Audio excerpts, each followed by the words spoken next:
The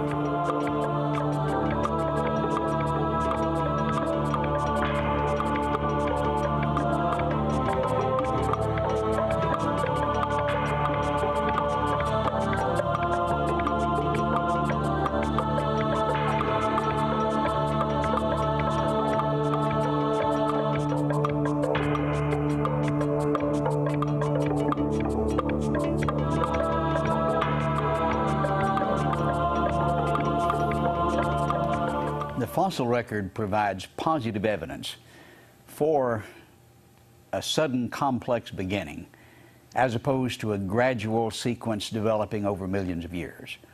I think the creationist can delight in what the fossils tell us. The evolutionists sometimes try to intimidate and tell us that's in favor of evolution, but when you look at what the experts have to say about the matter, you find that's really not the case at all. In the first session, we showed the nature of the beginning of the fossil record, the sudden complex beginning, the distinct separate types right from the start. Arranged similarities tell us of a tree, but they do not come from the fossil record. They're in spite of the fossil record. But if we look at the fossil record in general, after we get past the beginning, just ignoring that problem, how do we see evolution as we look at the fossils that we dig up?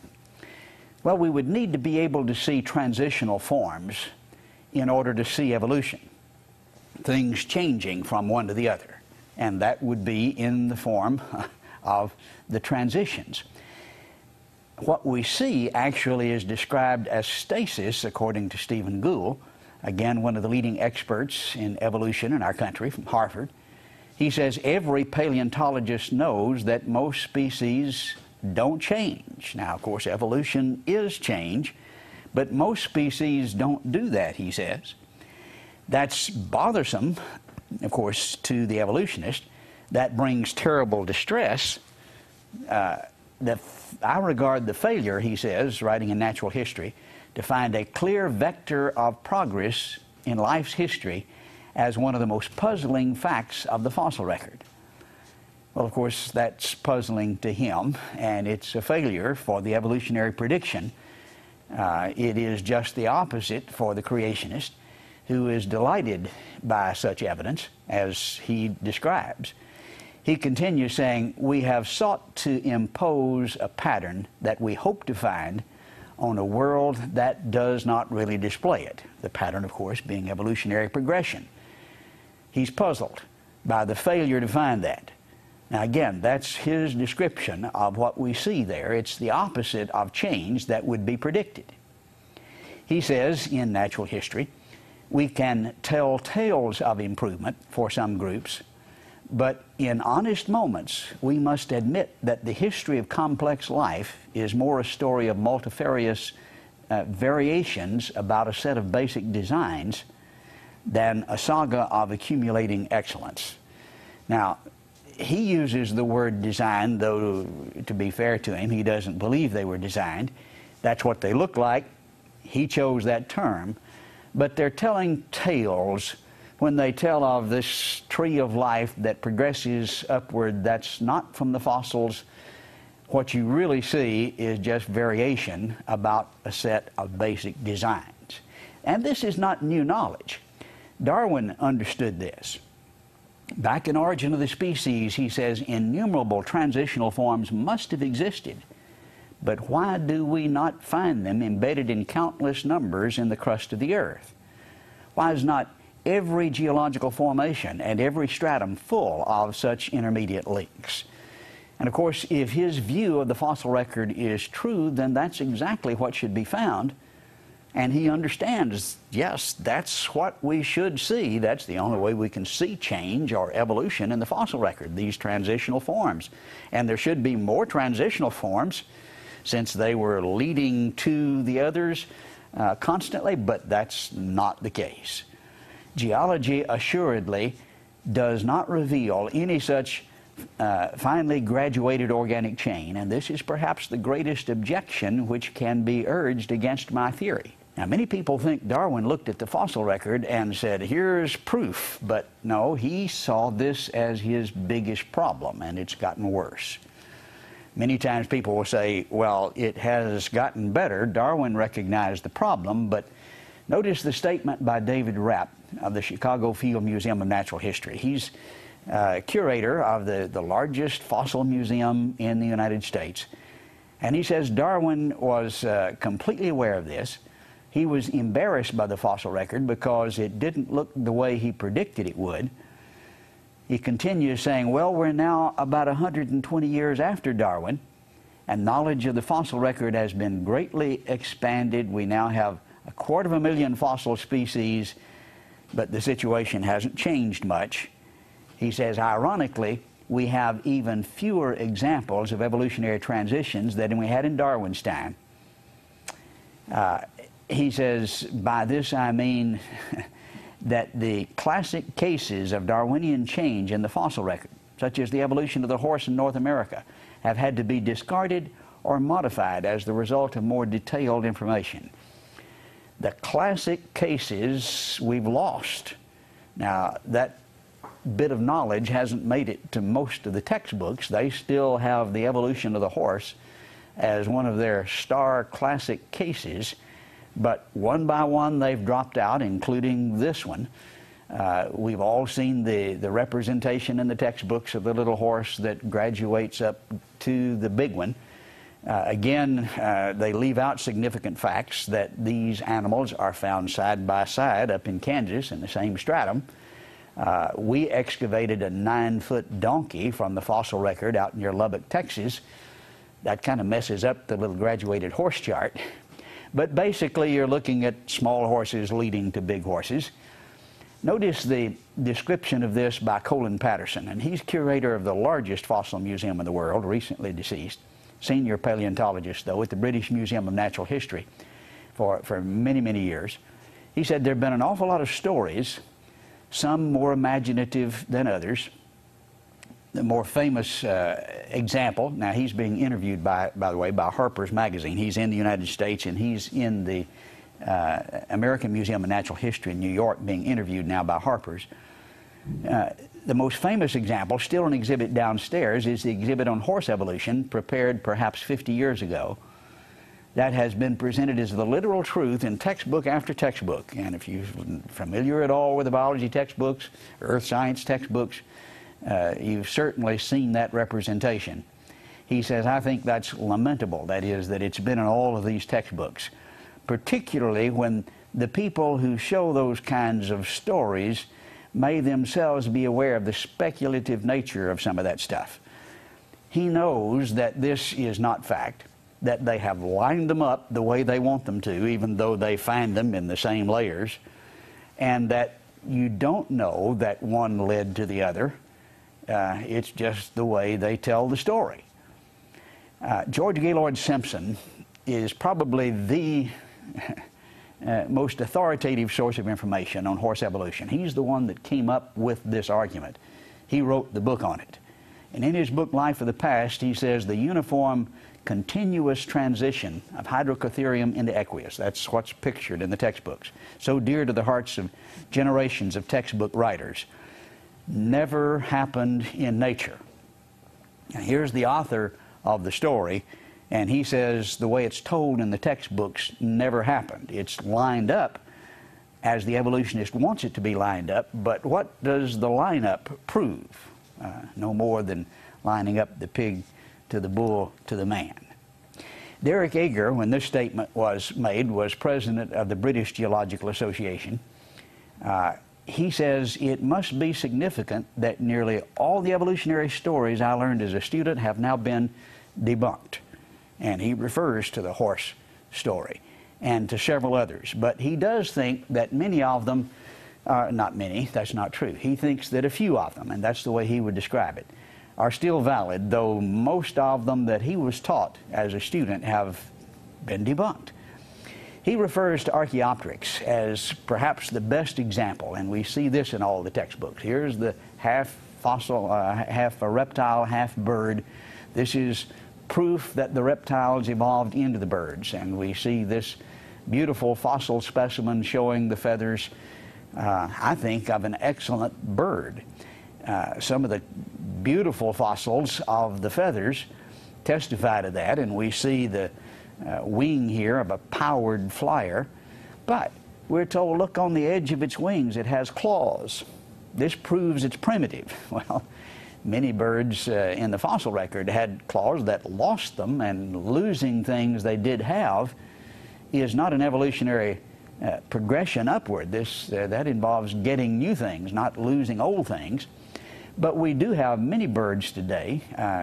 For instance, the Hoatzin maybe is the closest example down in South America that has claws on its wings in the juvenile form, and all of the examples of Archaeopteryx have been the juvenile form. The cassowary, the ostrich have claws on their wings, and so this is not unique, and is something birds, the tern, for example, does, and that has lost them, that is, had them in the fossil record. But we're told, look at the teeth. This primitive bird has teeth, and the teeth prove he's primitive. Well, again, he's lost something, and when people lose their teeth, most don't think that's an evolutionary progression. Teeth are amazing structures, and when you study the formation of the teeth and the way the deciduous makes way for the permanent teeth, it's just mind-boggling to see, I think, the design involved in the structure. And birds have lost them. The tern, again, has beautiful teeth in the fossil record. Many of them do, and don't. They're beautiful, powered flyers today, but they've lost something, and that's not evolution. Many people look at that, I think, inside out. There are modern birds that have teeth today, and so it's not a completely unique situation. But I think the real answer to Archaeopteryx comes from the evolutionary perspective of time. I disagree with their views of time, but let's play the game their way and see how it comes out. If their view of the dating of these fossils is correct, there's a serious problem with a find that was made a number of years ago, here reported in Nature, 1986. The headline's "Fossil Bird Shakes Evolutionary Hypothesis." And here's a bird 75 million years older than Archaeopteryx. That's half again as old as Archaeopteryx was. And it's a bird. It's an excellent bird. Here it refers to the paleontologist at Texas Tech University, Dr. Chatterjee. He and I have worked together a couple of times. They have advanced avian features. This is a good bird that got there before Archaeopteryx did. Well, how can Archaeopteryx lead to the birds if the birds got there first? You can't have the kids older than the parents, you know. It just blows the theory entirely. And actually, this is not the only example of that being found. Birds have been found in a number of instances before, according to their interpretation. The things they've led to have appeared. W. Swinson, I think, sums it up very honestly. He's from Cambridge. In his book, Biology and Comparative Physiology of Birds, he says the origin of birds is largely a matter of deduction. There is no fossil evidence for the stages through which the remarkable change from reptile to bird was achieved. Now, as we think of the tremendous difference between us and something that's up flapping its wings and flying, what would it take to get us, or to get a reptile up and flying? Well, the birds have hollow bones. They have a completely different respiratory system and completely different circulatory system that's necessary to sustain the high rate of breathing and the heartbeat and respiration, the high metabolism. It just takes a tremendous amount of change, and there's no evidence of the remarkable change. Now, that certainly doesn't speak well for an evolutionist trying to document change. D.B. Kitts, University of Oklahoma, says the fact that discontinuities, not continuities which would show progression, discontinuities are almost always and systematically present at the origin of really big categories. Now, you would see dissimilarities, you would see gaps in the fossil record due to random sampling and incomplete sampling if it's just random and spaced accidentally. But this is systematic and regular at the origin of really big categories. It's an item of genuinely historical knowledge. Now, D.B. Kitts is a devout evolutionist. He's writing in the journal Evolution and says this is systematic. Anytime you get something that's really different, then you have a gap. And we all know this, though we don't tell it to you in the textbooks typically. Evolution, he says, requires intermediate forms between species, and paleontology does not provide them. Now, if you listen to your earth science teacher, she may tell you that it does, but here is one of the leading authorities in the world writing in the journal Evolution saying you don't see that in the fossil record. David Swift, who is professor of paleontology at the University of Hawaii, writing again in his book Journal Evolution Under the Microscope, no phylum can be traced from a preceding one in the fossil record. We cannot account for the origin of a single phylum. They all appear abruptly. Now, he devoutly believes that they did evolve, but in terms of the fossil record, that's not the picture you see. This is also true of taxonomic groups such as classes, orders, possibly lower still. In other words, you got a major group, it's sudden, and probably true with its classes, orders, and even lower. You got something different, you got a gap. It doesn't lead from one to the other. Again, this is not the creationist telling you that. S.M. Stanley, a very famous paleontologist from Johns Hopkins, says there's not one. In fact, the fossil record does not convincingly document a single transitional form from one species to another. A.C. Stewart expresses the fact that he is confident that this is reality, that is, that it did happen, it did evolve. He says the theoretically primitive type, though, eludes our grasp. Our faith postulates its existence, but the type fails to materialize. These are men of faith. I think they're men of great faith, but it's not based on the evidence, it's in spite of the lack of evidence. In fact, as one individual says, for the evolutionist, their faith is the substance of fossils hoped for, the evidence of links unseen. You're familiar with the quotation from Hebrews.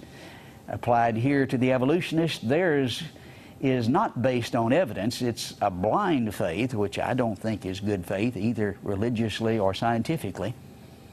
Niles Eldredge explains his justification for my statement. He says, it has been the paleontologist, my own breed, who have been responsible for letting ideas dominate reality. We paleontologists have said that the history of life supports that interpretation of gradual change, which is what he's talking about, all the while knowing that it does not. Now, that's what's required to show evolution, and so we told the story. As Gould says, we can tell stories about this, but in honest moments we have to admit it's just variation about basic designs. And here Niles Eldredge acknowledges that this is just not what we find in the fossil record. We know better, but we keep on telling the story. I don't think that's honest. I don't think it's good science. And when we look at the fossil record, we see why they're squirming and having trouble, because it's not saying what they want it to say. However, one of the reasons Stephen Gould is willing to admit some of these things and acknowledge that this is not really what I would like to see is that he thinks he now has an answer. He thinks he has a solution to the problem that you see a sudden complex beginning, and you see fossils that don't change, and you see gaps between all of the fossils. They're separate and distinct from the beginning, and they stay separate in the fossil record as in the living world. But he can answer that, and so now he didn't really admit that before, but now then he's got an answer in punctuated equilibrium. sounds very impressive, doesn't it? Actually, it's very similar to an idea that wasn't received quite so favorably back in the 30s. Goldsmith talked about the hopeful monster mechanism, and it was basically, well, it was a very similar idea. And Gould refers to him and says it's similar and says he thinks Goldsmith would be vindicated. But Goldsmith essentially said when you look at the fossil record and you see the sudden transition of one form to the other, then there must have been a reptile that somewhere laid an egg and a bird hatched out. And that's the way he said it. Well, the geneticist, and that was his field, laughed at him. They preferred to think that he's the one that laid the egg. Hopeful monsters didn't sound very scientific, but he says, well, that's what the fossil record looks like. And so Gould, building on that, said, yes, that's basically what happened. He thinks Goldsmith would be vindicated, but he doesn't call it hopeful monsters. It's punctuated equilibrium, and that, of course, sounds much more sophisticated. Gould and Eldridge wrote a very famous paper several years ago describing this, and in it they say, in fact, most published commentary on punctuated equilibria has been favorable. He says, we're especially pleased that several paleontologists now state with pride and with biological confidence a conclusion that had previously been simply embarrassing. All right, now what is it that they can now have pride in that used to be embarrassing? He says, all these years of work and I haven't found any evolution. Well, if you're an evolutionist, that would be embarrassing. But they don't have to be embarrassed by that now. Not because he now finds the fossils that would solve the problem, but because he has an explanation for why they don't find it. He says, and we'll let Stephen Stanley, who is one who has written papers with them on this subject, describe the nature of what they believe. The record now reveals that species typically reveal, and when they say the record reveals, they're talking about something they've been forced to by the evidence and by very, very detailed studies with thousands of fossils documenting this point. The record now reveals that species typically survive for 100,000 generations, even 1 million or more, without evolving very much. Of course, this is combined with their view of the time. But this is what we see, even assuming the time, that they survive without evolving very much. Now, what does that mean? We seem forced to conclude that most evolution takes place rapidly. Now, you might think that you're forced in a different direction. You look at the fossil record and you don't see change. You see over thousands of generations, they don't change. What does that prove? That things don't change? No, no, no. Don't challenge that. That's sacrosanct. Nobody is going to challenge that. We know that it happened, but we don't see change in the well, then the solution is it must have happened rapidly. Never doubt that it happened. It just happened rapidly, and that's what they believe. Notice as he goes on to describe it, a punctuational model of evolution operated by natural mechanism, and notice he has to emphasize this is natural. It may sound supernatural, but no, this is, now he doesn't understand the mechanism, which he'll acknowledge, that made this dramatic change very quickly.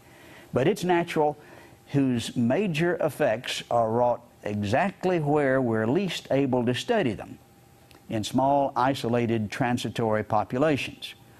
So you don't see this, you can't see this, but we have faith that it happened there in these places where you can't look. The point is that if the transition was typically rapid and the population small, localized, fossil evidence of the event would never be found. And so they conclude you don't have to be embarrassed anymore because you don't expect to find the transitional forms. It happened so quick in these small, isolated areas that we don't even try to find it. Used to be embarrassing, but we're not embarrassed by that fact anymore because now we have an explanation. And so we're looking here at a story that explains why you don't have the fossils to support this transition from one to the other, and they have faced the fact they don't have a mechanism to make this dramatic change from one to the other, because the mechanism that's proposed in the textbooks is this gradual change, mutations being selected over millions of years. Gould addresses that when he says a mutation doesn't produce major new raw material. You don't make a new species by mutating the species. That's an idea people have, that evolution is due to random mutation. A mutation is not the it can't produce this dramatic change that he's looking for, and so he's given up on it. In fact, he just says, look, this is deleterious. It is a change in a very complex system, random, accidental, like throwing a rock at your TV set.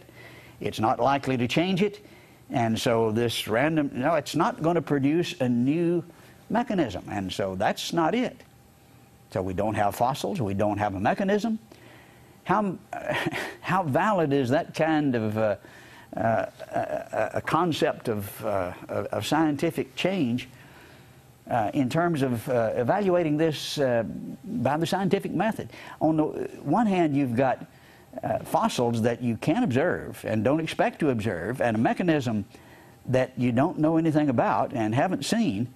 And on the other hand, you have observed fossils, thousands of them, that show distinct separate kinds, that show sudden complex beginning, that show they stay the same, they don't change, and mechanisms that we observe every day where kind produces kind produces kind.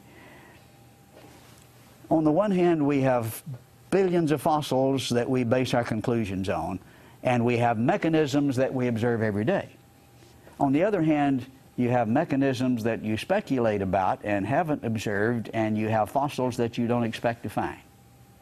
Now, just answer the question honestly. Which is better science? Scientists should go by the evidence. They should be compelled by the best explanation of the evidence, and that's not happening here. Philosophy is obviously dominating the ideas. Colin Patterson shows his understanding of this solution, his opinion of it, when he says, well, it seems to me they have accepted that the fossil record doesn't give them the support they would value, so they searched around to find another model and found one. When you haven't got the evidence, you make up a story that will fit the lack of evidence. Now, that may sound rather jaded, but that's his view, and I think he's right on. Again, the curator of the largest fossil museum in the world. When you don't have the evidence, you just make up a story. And when you talk about punctuated equilibrium, that's what you've got. You've got a story about why you don't find the evidence. It is not based on the evidence, but the lack of it. Notice D.B. Kitt's statement again. The claim is made that paleontology provides a direct way to get at the major events of organic history, and that furthermore it provides a means of testing evolutionary theories. The paleontologist can provide us with knowledge that cannot be provided by biological principles alone, but he cannot provide us with evolution.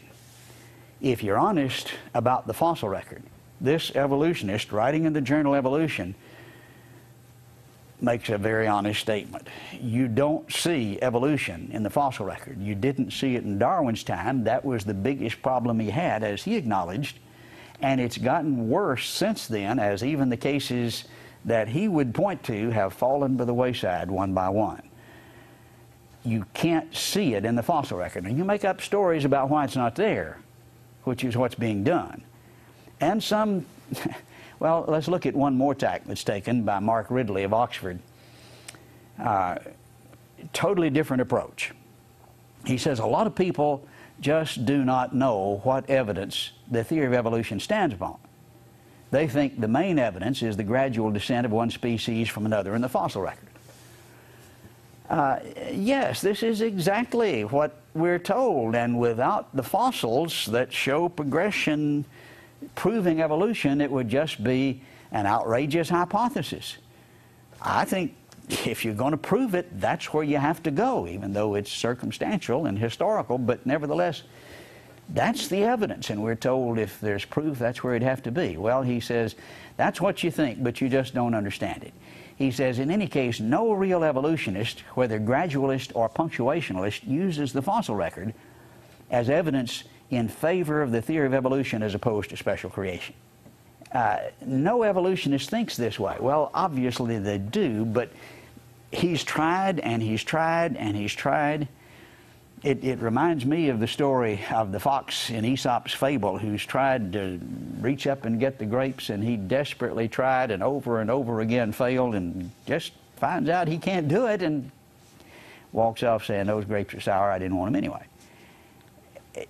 You try for hundreds of years to document evolution from the fossil record, and you finally find out with more evidence that it's just not possible.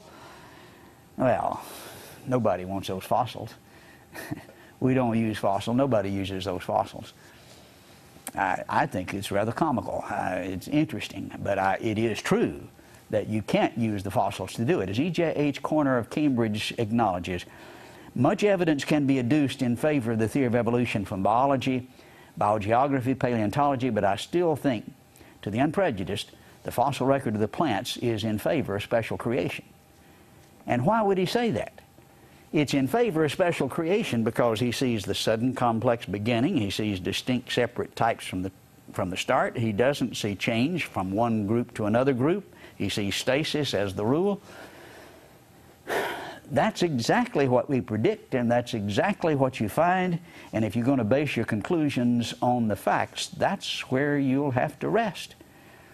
The evidence, the only way you could document evolution documents, I think, the opposite. When you look at the critical beginning, the sudden, complex, diverse beginning, showing all phyla and no new since, including the major divisions and classes and orders, distinct and separate. Yes, trees of life are in the textbook, but they're from very selected similarities, ignoring others. And those are not based on the arrangement found in the fossil record. They're not from embryology, and they're not from genetics. When you look at similarities, yes, you can see them, but they're in a mosaic pattern. They're not in a branching pattern. Now, that's the evidence of the fossils, as we've seen. Noting the creationist comments, they delight the creationist. They embarrass the evolutionist. These are their terms. And yes, it is embarrassing. It was embarrassing to Darwin. It's more embarrassing now. It's delightful, as Dawkins says to the creationist. And then he says that it was Darwin's biggest problem. Now then it's worse, according to Rapp. The links that we were taught in graduate school have been debunked one after another. It's blind faith, as they describe it, that says evolution. We believe it. We make up stories to explain why there's a lack of evidence, and we have devout faith. But when you just base your conclusions on the facts, you have to say the fossils favor creation. It's a much better explanation of the facts. And that's why I teach, I believe, and demonstrate when we go out and dig up the fossils and when we look at all that have been dug up, that the fossil record is very strongly in favor of creation. Many times people say, well, creationists just object to evolution. They don't have any positive evidence. We have hundreds of thousands of fossils in the museum today which provide positive evidence for a sudden complex beginning and against a gradual slow development over millions of years. I love the fossil record, and I think it is one of the most delightful things that I know about, and certainly in favor of creation.